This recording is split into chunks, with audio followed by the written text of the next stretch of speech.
Here's Derek Williams, who's had a big night. Explodes the Illini. I've got to catch him if they can. Welcome to the Straight from the Crest podcast. Welcome back to Season 3, Episode 3 of the Straight from the Crest podcast. I'm your host, Michael David Krestovich, joined by my great friend Garrett Bastardi as we talk about Penn State's convincing 63-7 victory over the Fighting Hen of Delaware, and we preview the Fighting Illini as Penn State opens up Big Ten play with big noon kick Saturday. Joined always by the college football guru, my great friend Garrett Bastardi. Welcome to the show today, Garrett. How you doing? Hey, Mikey. I'm good. Thanks for having me. Ready to dig into some Big Ten football. Absolutely. First and foremost, the flag behind me, you can see it. We are brought to you by Protochol Beverage. Their mission, just a few dudes out of Erie, Pennsylvania who thought, why doesn't spike protein exist? They got it. Their mission is to cater to the needs of those who strive for excellence every aspect of their lives.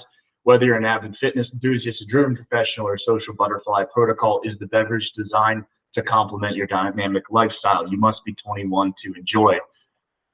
Week 3, it feels like we're fully into football season with a week under the NFL now under our belt. Full slate of games. We're fully indulged in conference play. After next week, I believe all Power 5 will have at least one conference game under its belt. But before that, let's go back a few days and talk about Penn State opening up again for the second straight game at home. They welcome in Delaware. We talked about on the show, get out of there healthy, get the win. Penn State comes away with a 63-7 game.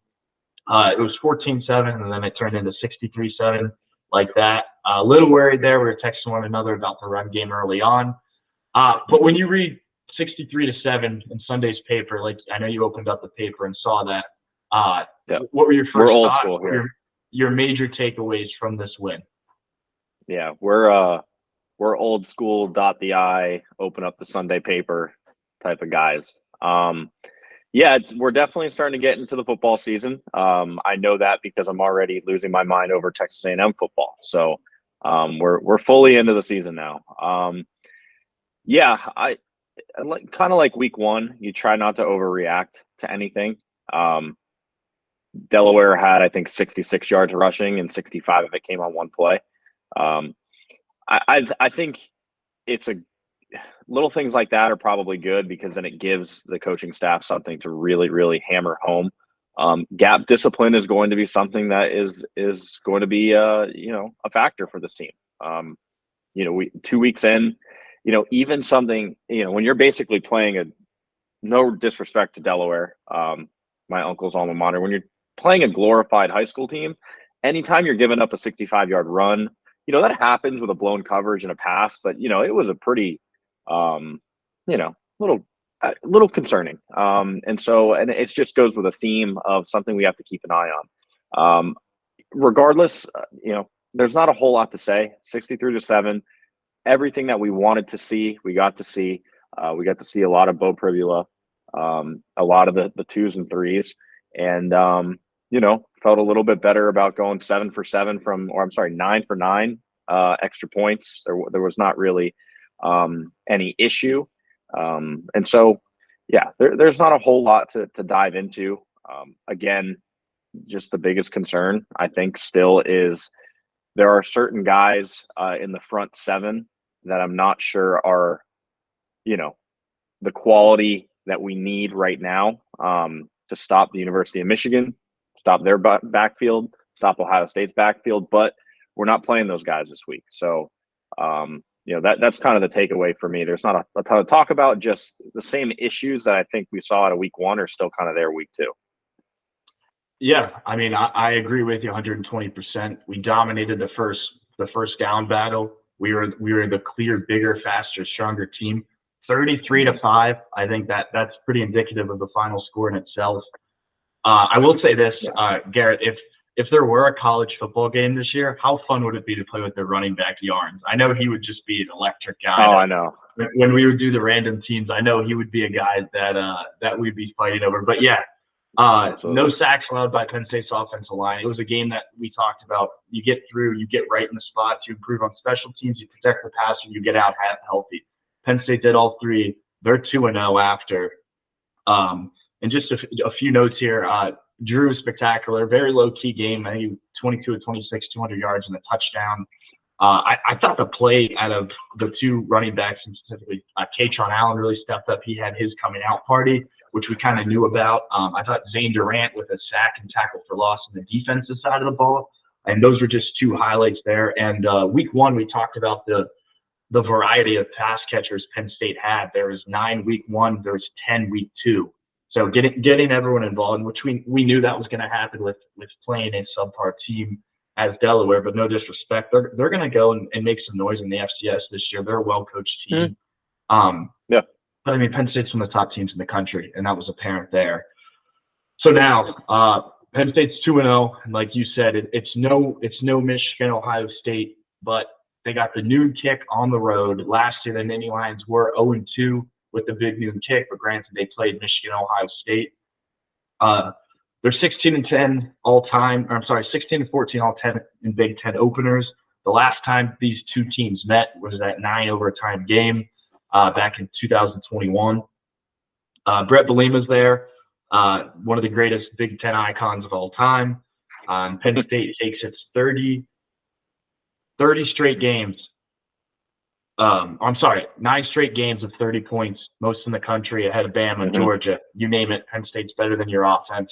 Which is better than 30 straight games of 9 points a game. So, sorry, I got it confused. That was actually Illinois' record of 30 straight 9-point games. That was their offense electric, and we're going to see it there. But no, all jokes aside, Garrett, when you first hear Illinois, specifically this year, this team coached by Brett Bielema, what comes to mind? What are you thinking of right away? First thing that comes to mind is 9 overtime game.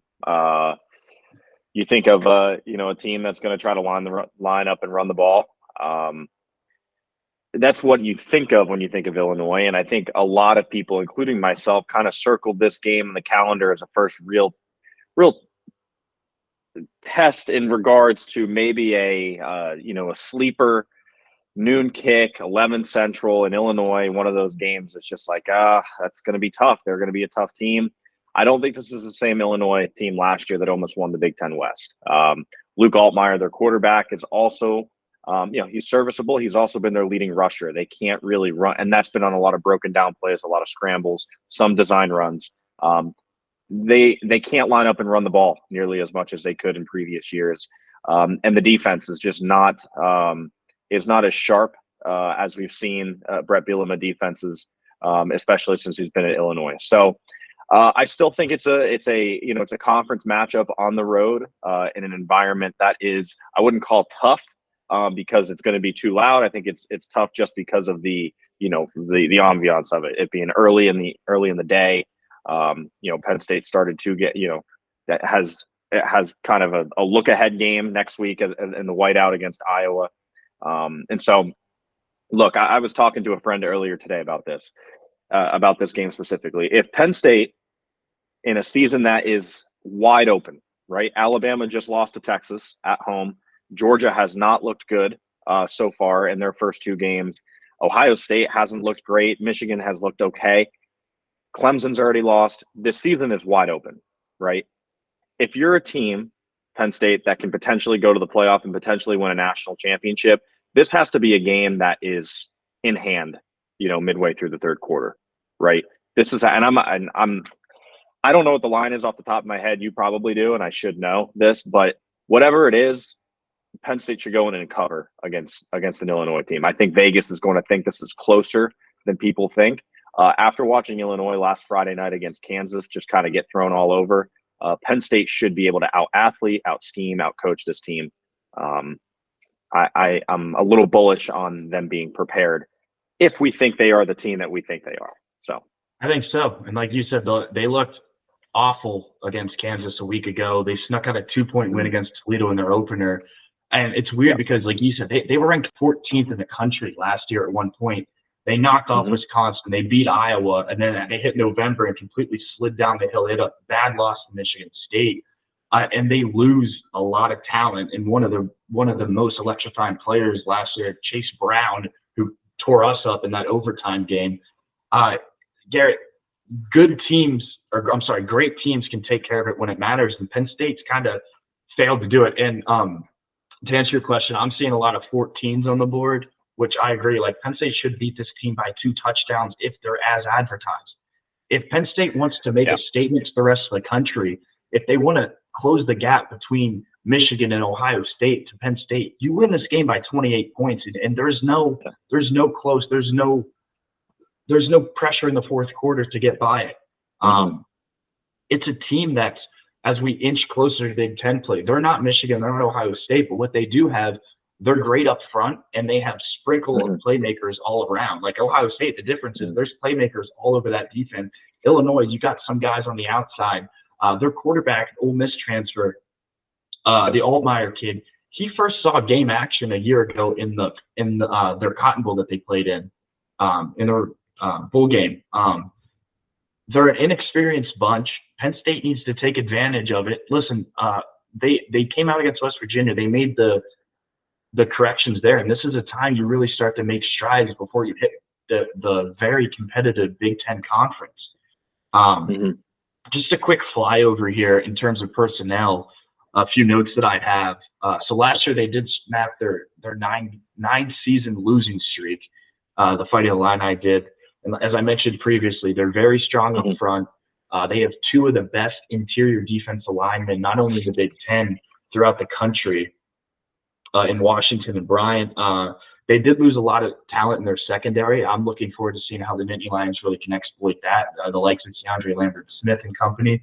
I think that's if you're planning a scheme attack, I think you really scheme around those quick hits, slants, a lot of screens, and a lot of over the top quick capitalize on where you can go.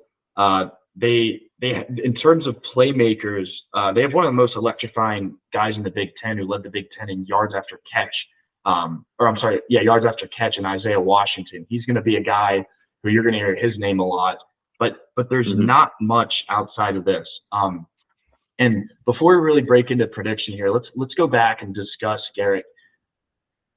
If you wake up Sunday morning and you see that Penn State did this thing, what one thing do they have to not necessarily improve on, but do? Like you said, is it stopping the run?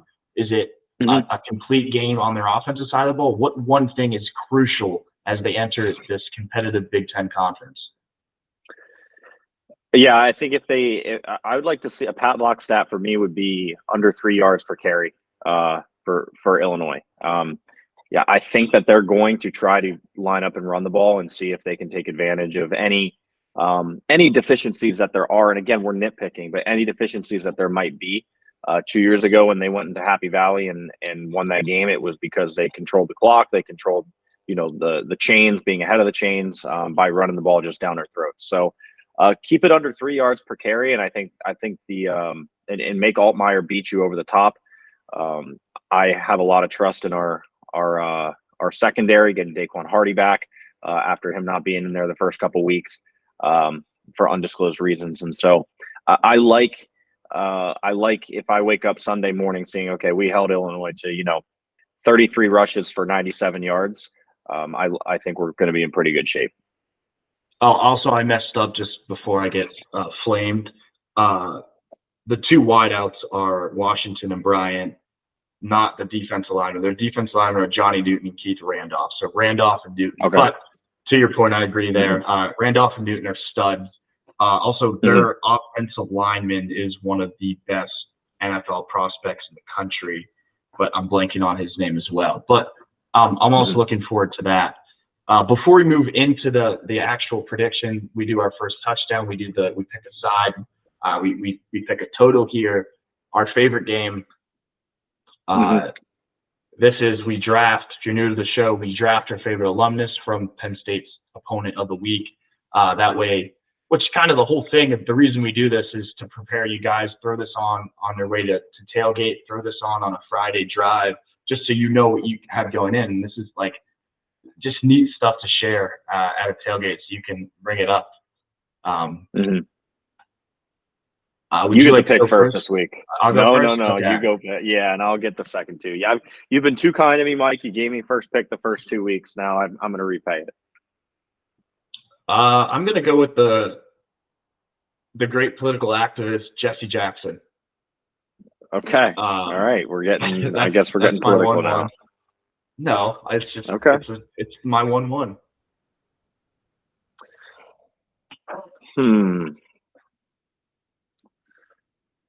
I thought of going D Brown. He was a very, he was a very influential Big Ten basketball player with me growing up. So I'm going to go D Brown. He was on the 2005 Final Four team, national champion or national runner-up team for Illinois. And then I'm going to go Nick Offerman, Parks and Rec. Yeah, I don't know if you've ever seen Parks and Rec. He's Ron Swanson. I'm familiar. He's the man. That's how I knew it. I knew it was. Yeah. So, yeah, those are my first two picks. As you know, I'm a deep-hearted football guy through and through, and I tend to side with the NFL over college in terms of watching. Do you remember the great Red Grange, Garrett? Red Grange. Harold Edward Red Grange, the Galloping Ghost. Not familiar? I've heard the nickname the Galloping Ghost. Okay, well, he played for the Bears and the New York Yankees football team. Oh, yes. And when he signed with the New York Bears, Yankees he football actually team.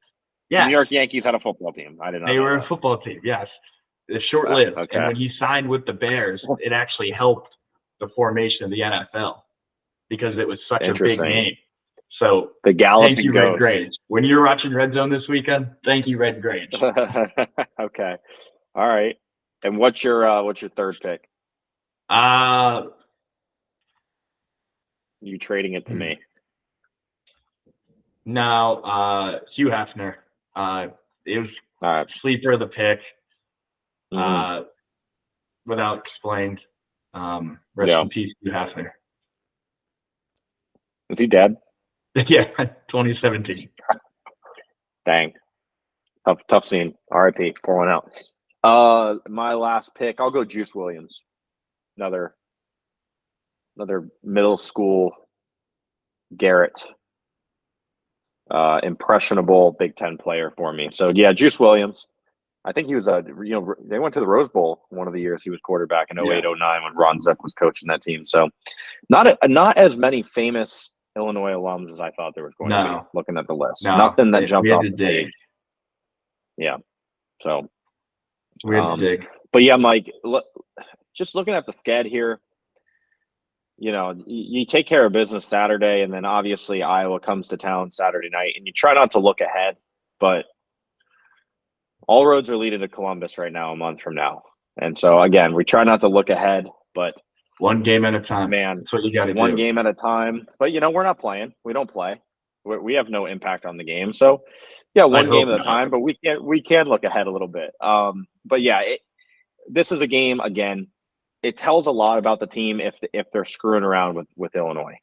Now, to Coach Franklin's credit, to this team's credit, last year was the first season under Coach Franklin that they did not lose a game they were supposed to win, right? That's a big step. 2 losses against Ohio State and Michigan, 2 playoff teams, 2 teams that were capable of winning the national championship. Arguably, 3 of the top 5 teams in the country resided in the Big Ten East last year. Penn State took care of the rest of the teams that they played and took care of it in convincing fashion. I would like to see that trend continue Saturday morning. Or I guess Saturday afternoon at Eastern time. Starts in the morning over here in the central part of the world. That's all right. Yeah, that's a good transition here where I would like to see the same. I for my own personal health, I would like to see but being a Dallas Cowboys fan and a Penn State fan, every time you think it's good, something happens. But as you know, the Dallas Cowboys are the best team in the NFL right now. But I think moving into this game, I'll go first here. I like a 33-14, 35-17 Penn State win. I think Penn State should handle these guys. Wouldn't be surprised if we saw a couple lapses in coverage, maybe a breakdown in the run defense, maybe a Drew Allar interception after some tough pressure. Wouldn't be kind of blown away by that at all. And I think for our first touchdown of the game, wouldn't be surprised if Illinois took an early lead, but I'm going to say Penn State's first touchdown of the game is a Keandre Lambert-Smith touchdown. Okay, cool.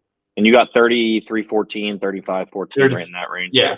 Yeah, in parentheses, 33 up to 35, and then 13 up to 17. Okay. All right. We're getting ranges now. I get it. SP Plus from Bill Connolly has Penn State beat Illinois 33-14. So I don't know if that's plagiarism from you or not, but you guys are either eerily on the same page or you're just taken from the numbers. So, yeah, I'm.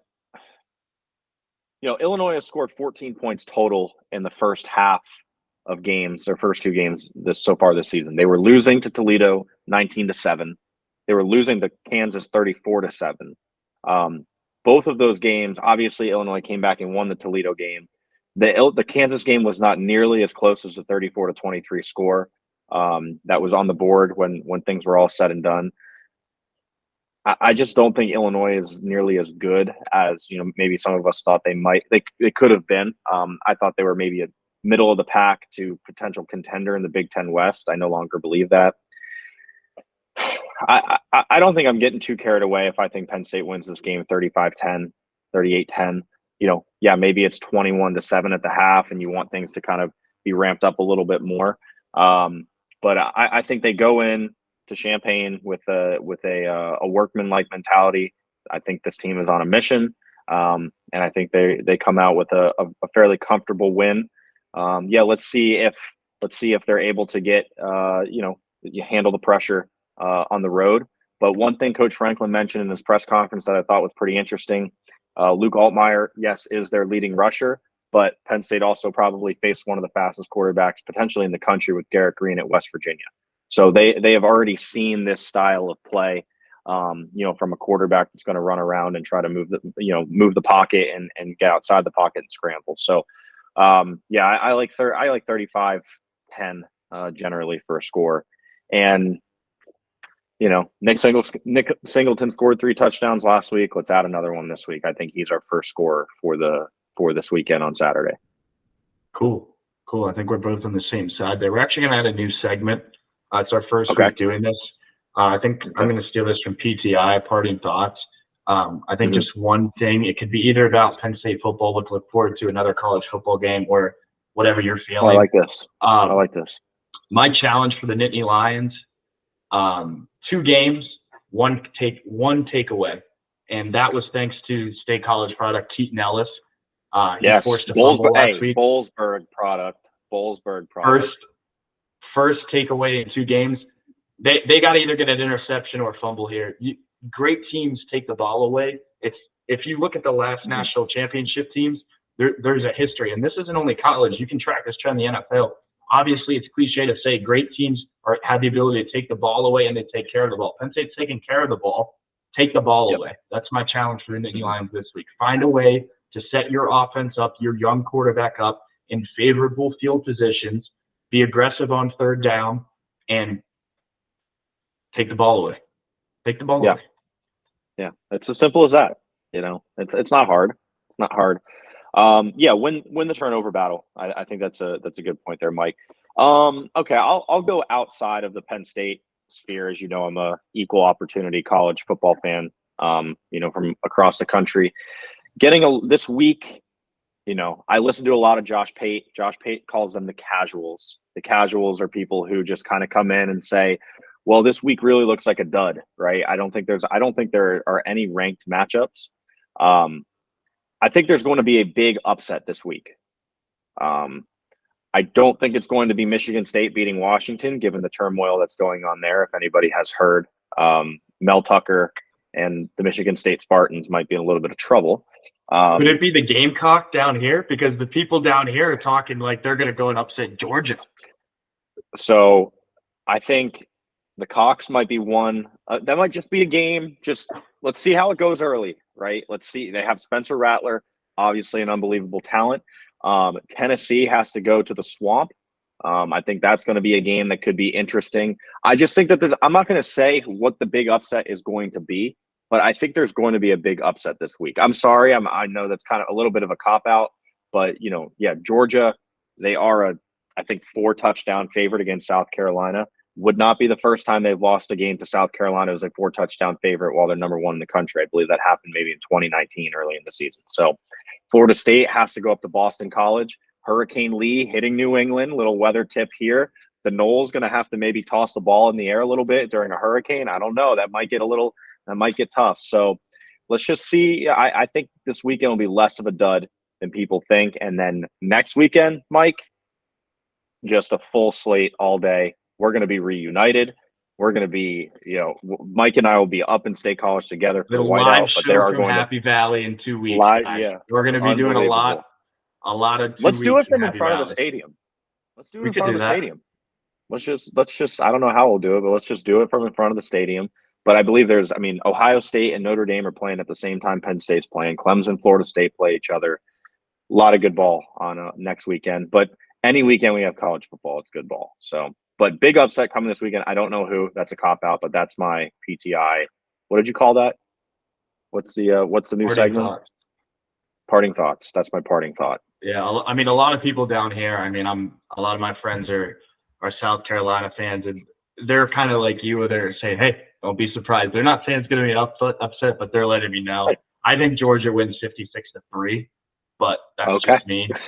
But don't let the Cox hang around. We'll see it. We'll see it happen. Who knows? Seen crazier things. 12 o'clock Illinois. Thank you guys for listening. Appreciate the support. Garrett, thanks for joining as always, my friend. Thanks, Mike. Yes, sir.